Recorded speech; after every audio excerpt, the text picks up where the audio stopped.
Bonjour à toi, cher spectateur. Au poste de Quentin Dupieux, sixième long métrage donc du réalisateur français, était une œuvre assez particulière, on va dire, dans sa filmographie, parce que mine de rien, si vous faites bien attention, Quentin Dupieux, depuis ses débuts, si on évite de trop compter Steak, parce que même lui, il a l'air de pas vraiment considérer Steak dans sa carrière comme un moment marquant, en fait, vu qu'il n'avait pas vraiment écrit le film. C'est son premier film en français. Son premier film entièrement tourné en France, avec que des acteurs français. Et ça avait l'air d'être une étape pour ce réalisateur parce que même si on l'a vu partager différents modèles de cinéma, différents auteurs, différents styles, ça avait l'air d'être une envie extrêmement forte depuis réalité de vouloir absolument faire un film entièrement français, vraiment ancré dans des références françaises et surtout dans un genre très à la française si on remonte aux années 50-60. Le résumé pour faire simple, Fugain est un homme tout ce qu'il y a de plus normal. Mais une petite chose le chiffonne. Pourquoi est-il dans le bureau du commissaire Buron, soupçonné de meurtre, alors qu'il était juste sorti acheter une bombe d'insecticide? Alors, remis dans sa filmographie, c'est une œuvre purement dans le style de Quentin Dupieux. C'est un de ces films où on ressort le plus convaincu que ce mec-là est quand même un des auteurs les plus importants de sa génération, et au-delà d'être un des auteurs les plus importants de sa génération, un des auteurs les plus atypiques de sa génération. Ça c'est sûr, c'est pas ce film qui va nous faire dire le contraire. Je trouve après que c'est pas forcément son meilleur. On va dire que réalité, il a atteint un style où il avait totalement embrassé le genre de l'absurde tout en le rendant complètement cohérent, logique et évident pour le spectateur. Là, on est toujours dans ce style-là.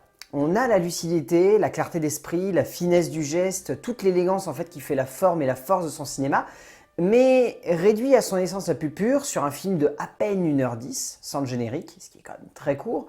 Mais au-delà de ce côté très condensé, on a cette impression que c'est assez limité finalement. Ça ne veut pas pour autant dire que le film est limite.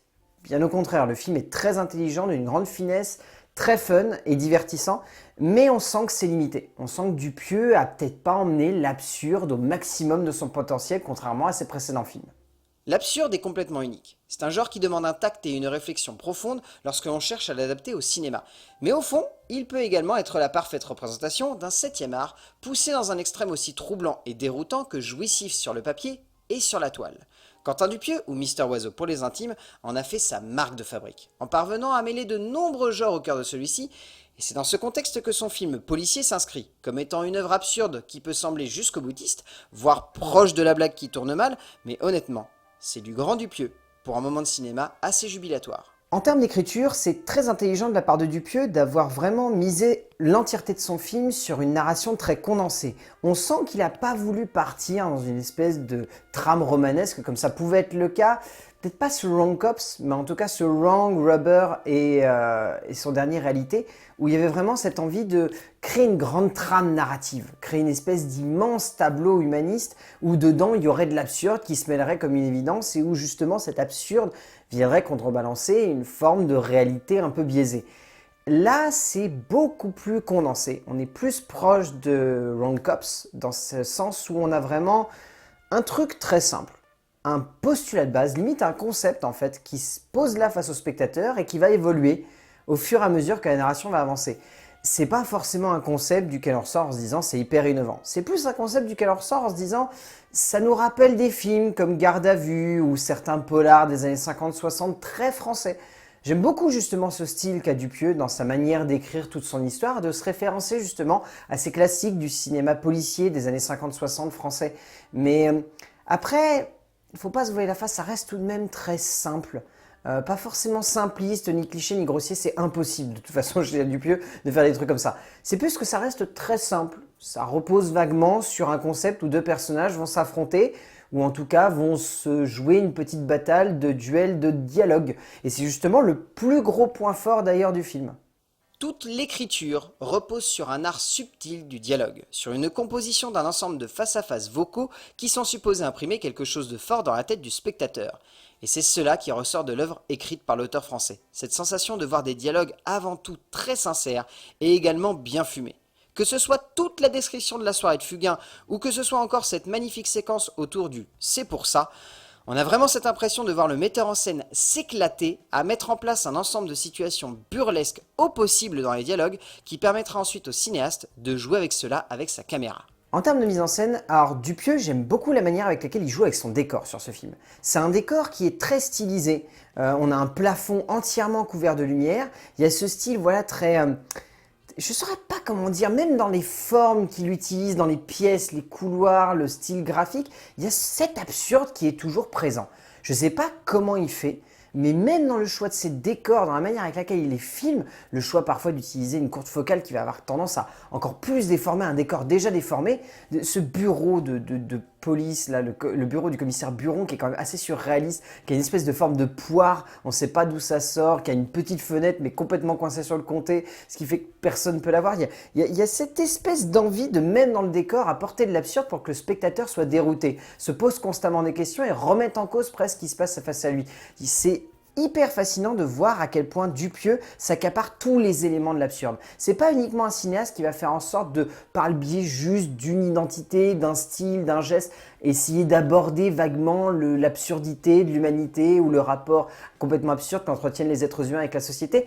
À aucun moment il veut faire ça. Il veut que son film soit entièrement absurde, que constamment on se dise mais c'est surréaliste, j'y crois pas du tout. D'ailleurs, dès la scène d'intro, cette introduction musicale complètement folle avec ce chef d'orchestre en slip qui se fait courser ensuite par les flics, je sais pas, il y a quelque chose qui est de l'ordre du génie chez Dupieux, mais qui n'est pas cerné par tout le monde, je pense.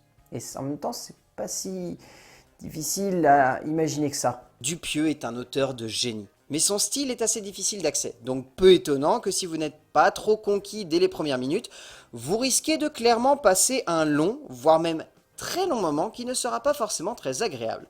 Mais espérons que vous sachiez cela avant de rentrer dans la salle. Pour le reste, tout ce qu'il met en scène est inventif et jouissif en un sens, parvenant à cristalliser l'essence même de l'absurde dans ce que celui-ci a de plus fin et de plus juste. Mais en un sens, il faut bien avouer que cela reste un poil abusif par moment, notamment dans le comique de répétition qui pourra en gêner plus d'un. Le casting est à la fois surprenant et en même temps très logique, si on réfléchit un petit peu.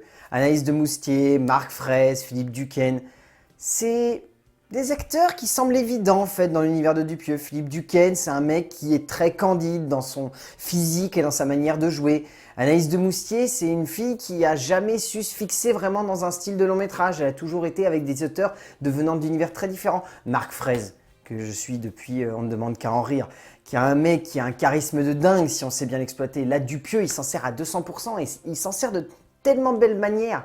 Et en plus, alors cette idée de génie de confier les deux rôles principaux à Benoît Poelvoorde et Grégoire Ludig, je ne sais pas d'où ça lui est sorti, mais on a presque envie de lui dire merci dès les premières scènes entre les deux. Poelvoorde et Ludig forment un duo assez extraordinaire en tête d'affiche, parvenant à emmener ces deux personnages le plus loin possible dans un comique de situation jubilatoire où la scène de la description de la soirée évoquée un peu avant est un pinacle d'absurde ludique. Au bout du compte, Au Poste. Alors, je pense que si vous n'avez jamais vu de film de Quentin Dupieux, c'est peut-être une bonne incursion à l'univers de Dupieux. Parce que si vous commencez avec des films comme Rubber, Wrong Cops ou même Réalité, vous risquez d'être un petit peu déstabilisé. Au Poste, c'est son plus accessible, je pense. C'est l'une de ses œuvres qui est à la fois la plus symptomatique de son cinéma et en même temps la plus divertissante. C'est à la fois un comique qui est très absurde mais qui reste cohérent dans son geste. C'est pas son meilleur film, mais c'est peut-être son film le plus accessible. Et en ce sens-là, Au Poste de Quentin Dupieux, eh ben, j'ai envie de vous le conseiller. Parce que on passe un bon moment devant et il y a quelque chose qui se dégage de ce film. Je ne saurais pas vraiment vous dire ce que c'est, mais il y a un vrai aura et ça nous hante même après le visionnage. C'est vous dire à quel point ce film, je pense, a ce petit plus qui donne envie vraiment de le voir et de le savourer. A plus!